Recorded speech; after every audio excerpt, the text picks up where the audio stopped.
Hi friends, நம்ம இப்போ பண்ண போகிறது தக்காளி சாதம் 5 மினிட்ஸில் பண்ணலாம். எப்படி பண்ணலான்னு பார்க்கலாம்.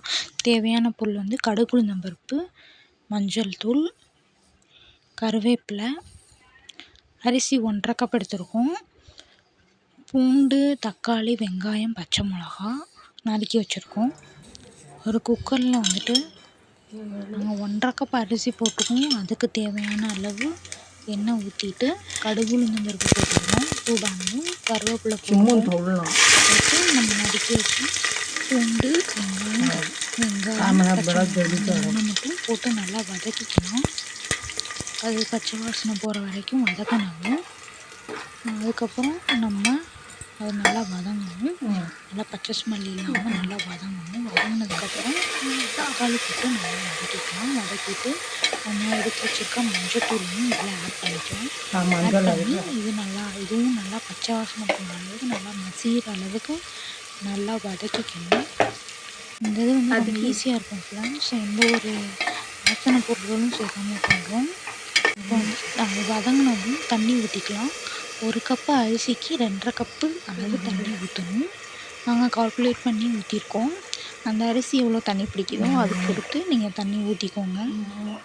அந்த மாதிரி ஊற்ற வந்து நீங்கள் அரிசி எப்படி தண்ணி பிடிக்குதுன்றதை நீங்கள் பார்த்துக்கோங்க ஒன்ஸ். ஆனால் வந்து நார்மலாக 1 கப் அரிசிக்கு 2½ கப் அளவு தண்ணி ஊற்றினா போதுமான அளவு. இப்போ ஊற்றியாச்சு. இப்போ இந்த தண்ணி வந்துட்டு கொதி வரணும். நல்லா கொதி வந்ததுக்கப்புறம் இதில் நல்லா கொதி வரணும். அதுக்கு முன்னாடி இதில் நாங்கள் வந்து உப்பு தேவையான அளவு ஆட் பண்ணிக்கலாம். அது கொதி வந்துடுச்சு. இப்போ நம்ம வச்சுருக்க அரிசியை கழுவி சேர்த்துக்கலாம். இதில் அரிசி லைட்டாக வேக ஆரம்பிக்கிற ஸ்டேஜில் நம்ம குக்கரை க்ளோஸ் பண்ணிக்கலாம். இப்போ அரிசி போட்டுட்ருக்கோம். அரிசி நம்ம ஃபுல்லாக போட்டு இப்போ கொதி வந்துடுச்சு. அரிசி போட்டு நல்லா கொதி வந்துடுச்சு. கொதி வந்ததும் நம்ம குக்கரை க்ளோஸ் பண்ணிடலாம். குக்கரை க்ளோஸ் பண்ணிவிட்டு ஒரு 4 to 5 விசில்ஸ் மட்டும் விட்டிங்கன்னா போதுமான அளவு.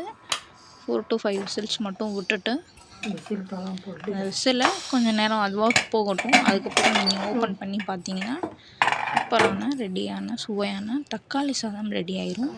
ரொம்ப ஈஸியான செஞ்சிடலாம் ஃப்ரெண்ட்ஸ். உங்களுக்கு இது லன்ச்சு, டின்னரு எல்லாத்துக்கும் ரொம்ப டேஸ்ட்டாக இருக்கும். ஈஸியாகவும் இருக்கும். தேங்க்யூ. சப்ஸ்கிரைப் பண்ணுங்கள்.